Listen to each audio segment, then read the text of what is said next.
আমি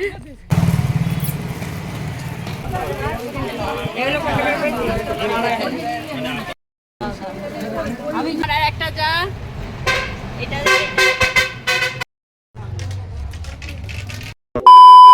নমস্কার সকলকে সকলকে শুভ সকাল। সকলে কেমন আছো? আশা করি ভালো আছো, আর আমিও আছি মোটামুটি ভালো। তোমাদের সুস্থতা কামনা করে আমি সঞ্চিতা আমার নতুন আর একটা ভিডিও তোমাদের অনেক অনেক স্বাগত জানাই।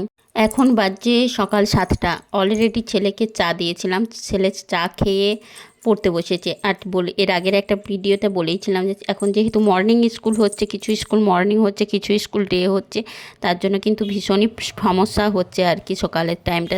এরপরে আমি ওকে পড়তে বসাবো, কারণ ওকে অলরেডি পড়তে বসিয়ে দিয়েছি। এরপর আমি খাবো, খেয়ে ওকে পড়তে বসাবো।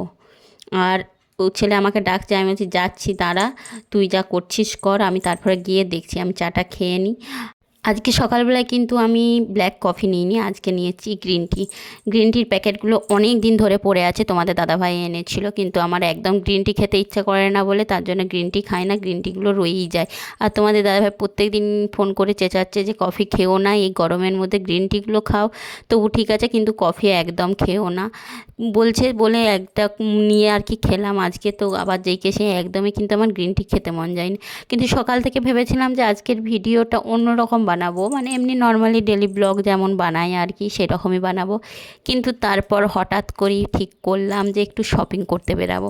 আমি নিজে শপিং করতে যাবো না ভেবেছিলাম, কয়েকটা জিনিস নেওয়ার ছিল, সেগুলো ভেবেছিলাম যে আমার সাথে যে যা আরেক গিয়েছিল তাদেরকে আনতে দিয়ে দেবো কয়েকটা জিনিস। দিয়ে তোমাদের দাদাভাইকে জিজ্ঞাসা করলাম যে আমি যাব, বললো হ্যাঁ ঠিক আছে তুমি যাও, নিজের জিনিস তো সেহেতু নিজেই কিনে নিয়ে চলে আসবে। এদিকে চা খাওয়ার পর আমি কিন্তু বসেছিলাম, বসে ছেলেকে পড়াচ্ছিলাম, তার জন্য আর কিন্তু ভিডিও করিনি। তারপরে সোজা গিয়েছিলাম আমি রান্নার চালে গিয়েছিলাম, কিন্তু মা বললো ঠিক আছে তুমি যখন যাবে তো তাহলে রেডি হওগে, আমি রান্না করে নিচ্ছি। আর এদিকে ছেলেও বলেছে কিন্তু আমি স্কুলে যাব, আমি স্কুল কামাই করব না। কিন্তু আমরা সবাই মিলে গেলে তো আমার আসতে অনেক দেরি হয়ে যাবে, প্রায় দুপুর 2:30 3টে তো এক কথায় বেজে যাবে, এক কথায় মানে সবচেয়ে কম। কিন্তু আসতে হয়ে গিয়েছিল প্রায় সন্ধ্যা আর সময় হয়ে গিয়েছিল, কারণ অনেকজন মিলে গিয়েছিলাম। তাহলে ভাবলাম যে তুই যদি স্কুলে যাস তোকে স্কুল থেকে কে আনবে? বললো যে আমার দাদু নিয়ে আসবে করে। আমি বললাম ঠিক আছে চ তাহলে তোকে স্কুলে দিয়ে আসি, আর বাবুকে মানে শ্বশুরমশাইকে বলে দিই যে তাহলে সময় মতো নিয়ে চলে আসবে। আমি এদিকে তারপরে ওকে রেডি করে স্কুলে দিতে গিয়েছিলাম, দিয়ে এসে নিজে স্নান টান করে রেডি হচ্ছিলাম। এখন প্রায় বাজছে 11টা 10-15। এরপরে আমি রেডি হয়ে তারপরে এরপর যারা সব যাবে সবাইকে একটু ডেকে নেবো আর কি, তাদের কাছে কি যাব, গিয়ে ওখান থেকে সবাই একসাথেই বেরাবো। অনেকজন মিলেই বেরানো হবে, কিন্তু যাওয়ার কথা ছিল একজন বা মানে 2-3জন যাওয়ার ইচ্ছা ছিল, সেখানে 5জন হয়ে গিয়েছিলাম। পুরো ব্লগটা কন্টিনিউ দেখো তাহলেই বুঝতে পারবে কে কে গেছিলাম, কি নিলাম, কি করলাম, পুরোটা দেখতে পাবে। পুরোটাই তোমাদের সাথে যতটা সম্ভব শেয়ার করার চেষ্টা করব। আর কি নিলাম না নিলাম কিন্তু এই ব্লগটাই শেয়ার করব না। আমার পয়লা বৈশাখের বা ছেলের সমস্ত কিছু জিনিস আগে সমস্ত কিছু একসাথে জড়ো করব, তারপরে তোমাদের সাথে শেয়ার করব। এই ব্লগটাই শেয়ার করব না। তবে কী শাড়ি নিলাম কি না কোথায় নিলাম একটু একটু করে দেখে নাও তোমরা। আমার মোটামুটি রেডি হয়ে গেছি, আমি একটু লিপস্টিক লাগালাম, আর এমনি কোনো কিছু মেকআপ করিনি, জাস্ট সানস্ক্রিন লাগালাম, কারণ বাইরে এত পরিমাণ রোদ ধারণার বাইরে, তার জন্য সানস্ক্রিন তো না লাগালে হবে না।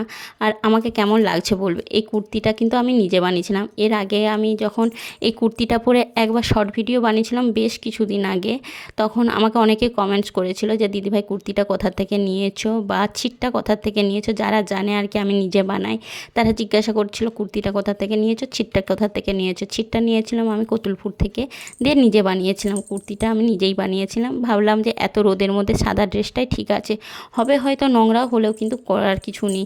তারপর দেখো আমি বেরিয়ে পড়েছিলাম আমাদের জাগুলোর কাছকে, তারপরে সবাই মিলে একসাথে বেরিয়ে পড়েছি। আর এখানে আছি 4জন, আর একজন উঠবে জয়পুর থেকে। আমরা যেখানটা থেকে উঠবো ওখানটা থেকে উঠবো আমরা 4জন, তারপরে জয়পুর থেকে আর একজন উঠবে আর কি বাসে। যাই হোক আমরা হেঁটে হেঁটে নানা রকম গল্প করতে করতে যাচ্ছিলাম। আমার একটা যা বলছিল যে তোমার ভিডিও আমার বাপের বাড়ির সবাই দেখে, বলে, জিজ্ঞাসা করে যে কে কি না। আমি বলছিলাম হ্যাঁ ফেসবুকে পোস্ট করি মানে কম বেশি প্রত্যেকেই দেখবে। তারপর দেখো তোমাদের সাথে গল্প করতে করতে আমরা পৌঁছে গেছি অলরেডি বিষ্ণুপুরে। বিষ্ণুপুর বাসেতেই এলাম। এরপরে এখান থেকে প্রথমে বাস থেকে নেমেই কিন্তু শুরু করলাম। আর এখানে আমার এই জাটা নিচ্ছিল একটা ছাতা, ওর বুনঝির জন্য ছাতা নিচ্ছিল, তার জন্যই ছাতাটা নিয়ে এই যে তোমাদের সাথে একটু শেয়ার করলাম। আর এইখানটাতে দাঁড়ালাম ফার্স্টে।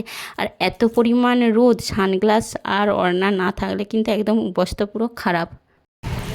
ছাতা ধরো হে বিহাই, এত রোদ আমার ছাতা না মিললে হবে না। এত সুন্দর শাড়ি আমার শাড়ি যদিও কেউ পরেনি, একমাত্র রুবি পরে আছে শাড়ি। ওখান থেকে আরও একটা দুটো দোকানে কাজ ছিল, সেগুলো সেরে চলে গিয়েছিলাম পুরো সোজা একদম শাড়ির দোকানে। মেন কাজ ছিল শাড়ির দোকানে। আর একটা ওই যে জাটা ছিল, সে জাটার মেয়ের জন্য গ্রাউন্ড নিতে ছিল, ওই গ্রাউন্ডটাও নেওয়া হয়ে গেছে, কিন্তু সেই সময় কিন্তু ভিডিও বানানো হয়নি। এত রোদের মধ্যে সব জায়গায় কিন্তু ভিডিও বানানো হয়নি। আর তোমরা শুধু দেখে যাও শাড়িগুলো কেমন লাগলো, কোন শাড়িটা নিলাম না নিলাম সেগুলো সমস্ত কিছু তোমাদের সাথে শেয়ার করব। তবে হ্যাঁ, জায়েরা যে শাড়িগুলো নিয়েছে সেগুলো তো আর শেয়ার করতে পারবো না, কারণ সেগুলো তাদের কাছে, তার জন্য তোমাদের সাথে শেয়ার করলাম না। আর এই শাড়িগুলো মানে ভালো শাড়িগুলো আমার একটা যা নেবে বলেই তার জন্যই দেখছিল। তো আমি কিন্তু এত দামি বা ভালো শাড়ি কোনো কিছু নিইনি, মানে আর 2000-2500 টাকা দামে এত দামি শাড়ি নিইনি। আমি সিম্পল নিয়েছি মালওয়ারি সিল্ক। মালওয়ারি সিল্কগুলো আমার কিন্তু ভীষণই পছন্দের এক রকম বলতে পারো। আর তারপরে এদিকে দেখো দোকানে শাড়িগুলো দেখছিলাম। আর এইটা হলো বিষ্ণুপুরের একটা বড় দোকানের মধ্যে একটা, এটা হলো বিহারিলাল স্টোর। আমরা দোকানে কি করলাম না করলাম দেখো তোমাদের সাথে একটু শেয়ার করছি। আর এদিকেও দেখো কত ভালো ভালো দামি দামি বেনারসি আছে। তো এদের দোকানে কিন্তু প্রচুর হিউজ স্টক থাকে। দোকানটা বলেই দিলাম, বিষ্ণুপুরে বিহারিলাল দোকান। বিষ্ণুপুরে যারা থাকো কম বেশি চিনবে, আর যারা বাইরে থাকো যদি বিষ্ণুপুরে এসে থাকো ওইখানে গিয়ে বিষ্ণুপুরের নাম বললেই কিন্তু তারা দেখিয়ে দিবে। খুব একটা ভিডিও এলাও করে না, তবুও আমরা একটু ভিডিও বানাচ্ছিলাম। দেখো শাড়িগুলো তোমাদেরকে আরও বেশ কিছু শাড়ি দেখালাম। আর এই শাড়িটাও কিন্তু সফটের উপরে দারুণ দারুণ শাড়িটা আমি একটু ধরেছিলাম, আর আমার যাটা একটু ভিডিও বানিয়ে দিলাম। যাই হোক, তারপরে দেখো আমরা কি করলাম। ওই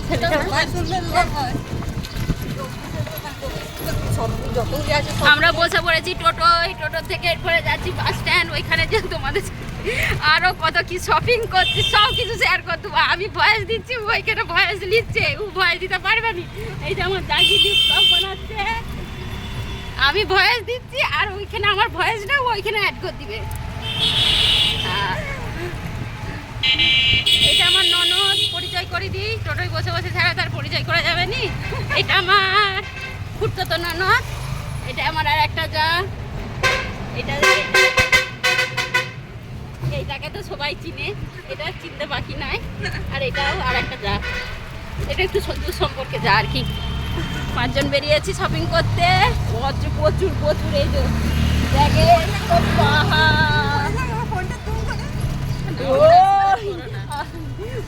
আমার ফোনটা পড়ে থাকবে। চলো তোমরা ভিডিওটা কন্টিনিউ দেখতে থাকো, আমরা আর কোথায় কোথায় ঘুরি আর কি কি কিনি, চলো দেখতে থাকো। সবাই মিলে শপিং করতে বেরালে অনেক দেরি হয়, প্রচুর। একজনের তো নয়, 5 জনের 5 জনের শপিং করেছি। থাকি যে একদম এখন বাজছে বিকাল 3:35। সবাই প্রচুর ক্লান্ত, খেতে হবে কিছু, তার জন্য এসেছি। দেখি দুপুরবেলায় ভাতই খেয়ে নেবো। সবাই মিলে বসে পড়েছে, এই যে দেখো দেখি কি খায় না খায়। তুই সবসময় তুই ফার্স্ট কেন? হ্যাঁ রিবা,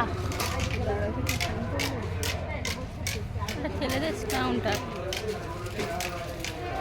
ছেলেদের ছেলেদের এটা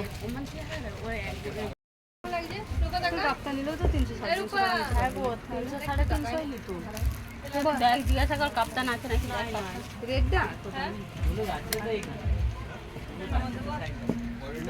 কুর্তি দেখো কত সুন্দর সুন্দর কুর্তি আছে, তোমাদের সাথে একটুখানি শেয়ার করি। কত কুর্তি, লে হাইটা ভালো করে কর। হ্যাঁ, আমার ননদি তোমাদের সবাইকে হাই করছে।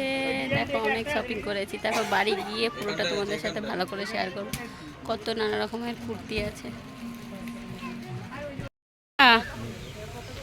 90 বললি একটা খা, আরেকটা দাও।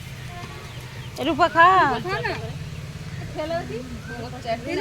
ঠান্ডা লাগবে না এত রোদে রোদে ঘুরছো কিছু হয়নি রে খেলে ও খাওয়াচ্ছে যখন খেইলে ওকেই বা ইয়ে করিস কেন 150 সেই তো ও তোর ও বাড়ি করেই যখন ছিল এদারে সবাই মিলে একদম ছবি একটা ছবি তুলবো দাঁড়ালে এখানটা রোদ দেয় দাঁড়া একটু ভিডিওতে চলে আয় এই ওকে দিয়ে ওর ওর হাতে রুটি হাতে নিয়ে বসে আছে দাঁড়া এদিক থেকে আয়